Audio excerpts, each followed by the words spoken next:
नोटबंदी से देश को काफी फायदा हुआ है। ये बात सरकार की एक उच्च स्तरीय आंतरिक आकलन रिपोर्ट में कही गई। रिपोर्ट में कहा गया कि 500 और 1000 के पुराने नोटों का चलन बंद करने से देश की अर्थव्यवस्था को करीब 5 लाख करोड़ का लाभ हुआ है। रिपोर्ट में बताया गया है कि पिछले साल 8 नवंबर को प्रधानमंत्री के अचानक लिए इस फैसले के वक्त भारत की अर्थव्यवस्था में करीब 17.77 लाख करोड़ रुपए मूल्य के नोट चलन में थे। वहीं मई 2017 आते आते उपयोग किए जा रहे बैंक नोटों का मूल्य करीब 19.25 लाख करोड़ रुपए तक पहुंच गया।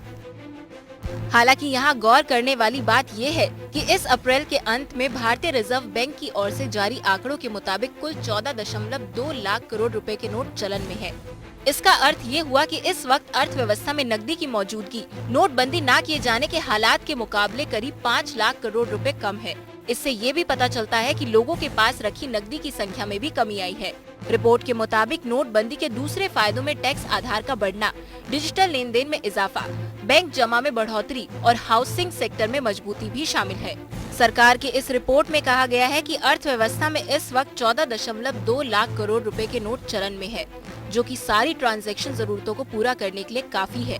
इसमें ये भी अनुमान लगाया गया है कि नोटबंदी की वजह से भारत का कुल निजी आय राजस्व भी अगले 2 वर्षों में बढ़कर 2 गुना हो जाएगा और इसके कुछ लाभ अभी से दिखने भी लगे हैं। वित्तीय वर्ष 2016 से 17 के लिए सेल्फ टैक्स असेसमेंट फॉर्म भरने वाले लोगों की संख्या में 23.8% का उछाल देखा गया। सरकार का मानना है कि इस 23.8% में कम से कम 10% की बढ़ोतरी नोटबंदी की वजह से ही देखने को मिली। रिपोर्ट के मुताबिक नोटबंदी का सबसे बड़ा फायदा ये हुआ कि लोग डिजिटल लेन देन की तरफ आकर्षित हुए। वित्त वर्ष 2016 से 17 में कुल 300 करोड़ डिजिटल ट्रांजैक्शन दर्ज की गई। वहीं सरकार का अनुमान है कि वित्त वर्ष 2017 से 18 के शुरुआती हफ्तों का चलन आगे भी जारी रहा तो इस साल डिजिटल ट्रांजैक्शन की संख्या बढ़कर 2500 करोड़ तक जा सकती है। पेटीएम, एसबीआई, बड़ी और फ्री चार्ज जैसे मोबाइल वॉलेट के जरिए अभी भी रोजाना करीब 200 करोड़ रुपए का लेन देन हो रहा है। वहीं BHIM ऐप के लॉन्च होने के 5 महीनों के अंदर करीब 2 करोड़ लोगों ने इसे डाउनलोड किया। इस अध्ययन के मुताबिक BHIM और UPI पेमेंट गेटवे के जरिए अभी करीब रोजाना 140 करोड़ रुपए का लेन देन हो रहा है।